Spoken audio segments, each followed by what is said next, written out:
ನಮಸ್ತೆ ಸ್ನೇಹಿತರೆ, ಇವತ್ತಿನ ವಿಡಿಯೋದಲ್ಲಿ ಟೊಮೆಟೊ ಕಾಯಿನ ಪಲ್ಯನ ಯಾವ ರೀತಿ ರೆಡಿ ಮಾಡ್ಕೊಳ್ಳೋದು ಅಂತ ತಿಳಿಸ್ತಿದ್ದೀನಿ. ತುಂಬ ರುಚಿಕರವಾಗಿರುತ್ತೆ. ಮೊದಲಿಗೆ ನಾನಿಲ್ಲಿ ಒಂದು ಬಾಣಲೆ ಇಟ್ಕೊಂಡು ಅದಕ್ಕೆ ಒಂದು 2 ಟೇಬಲ್ ಸ್ಪೂನಷ್ಟು ಅಡುಗೆ ಎಣ್ಣೆನ ಹಾಕ್ಕೊಂಡಿದ್ದೀನಿ. ಇದಕ್ಕೆ ನಾನು ಒಂದು 5ರಿಂದ 6 ಟೊಮೊಟೊನ ಕಟ್ ಮಾಡಿ ಸೇರಿಸ್ಕೊಂಡಿದ್ದೀನಿ. ಇದನ್ನು ಚೆನ್ನಾಗಿ ಹುರಿದು ಎತ್ತಿಟ್ಕೊಳ್ತೀನಿ. ಈ ರೀತಿ ಬೆಂದಿರಬೇಕು, ಅಲ್ಲಿವರೆಗೂ ಹುರಿದು ಎತ್ತಿಟ್ಕೊಳ್ತೀನಿ.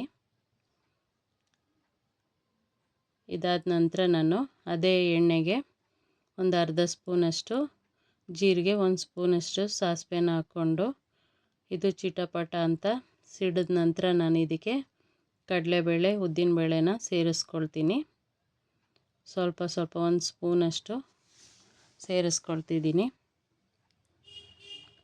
ಈ ರೀತಿ ಸೇರಿಸ್ಕೊಂಡು ಮಿಕ್ಸ್ ಮಾಡ್ಕೊಳ್ತೀನಿ. ಮಿಕ್ಸ್ ಮಾಡ್ಕೊಂಡ ನಂತರ ನಾನು ಇದಕ್ಕೆ ಒಂದು ಸ್ವಲ್ಪ ಇಂಗನ್ನು ಹಾಗೆಯೇ ಒಂದು ಹಸಿಮೆಣಸಿನ್ಕಾಯಿ ಒಂದು 6 ತಗೊಂಡಿದ್ದೀನಿ, ಉದ್ದಕ್ಕೆ ಸೀಳ್ಕೊಂಡಿದ್ದೀನಿ. ಹಾಗೆ ಒಂದು ಅರ್ಧ ಬೆಳ್ಳುಳ್ಳಿ ಅಂದರೆ ಅರ್ಧ ಬೆಳ್ಳುಳ್ಳಿನ ಕಟ್ ಮಾಡ್ಕೊಂಡಿದ್ದೀನಿ, ಜಜ್ಜಿ ಸಿಪ್ಪೆ ಬಿಡಿಸಿ ಸೇರಿಸ್ಕೊಂಡಿದ್ದೀನಿ. ಹಾಗೆ ಒಂದು 2 ಈರುಳ್ಳಿನ ನಾನಿಲ್ಲಿ ಸಣ್ಣಕ್ಕೆ ಕಟ್ ಮಾಡಿ ಸೇರಿಸ್ಕೊಂಡಿದ್ದೀನಿ. ಇದು ಬೇಯೋದಕ್ಕೋಸ್ಕರ ಸ್ವಲ್ಪ ಪುಡಿ ಉಪ್ಪನ್ನ ಸೇರಿಸ್ಕೊಂಡು ಹಾಗೆಯೇ ಕರಿಬೇವು ಸೊಪ್ಪು ಹಾಕ್ಕೊಂಡು ಚೆನ್ನಾಗಿ ಈರುಳ್ಳಿ ಬೇಯೋವರೆಗೂ ಒಂಬಣ್ಣ ಬರೋವರೆಗೂ ಬೇಯಿಸ್ಕೊಂಡು ಆನಂತರ ಮೊದಲೇ ಹುರಿದಿಟ್ಟಿರುವಂತಹ ಟೊಮೊಟೊ ಕಾಯಿನ ಸೇರಿಸ್ಕೊಳ್ತಿದ್ದೀನಿ. ಇದು ಚಪಾತಿಗೆ ಹಾಗೆಯೇ ರೊಟ್ಟಿಗೆ ತುಂಬ ಚೆನ್ನಾಗಿರುತ್ತೆ.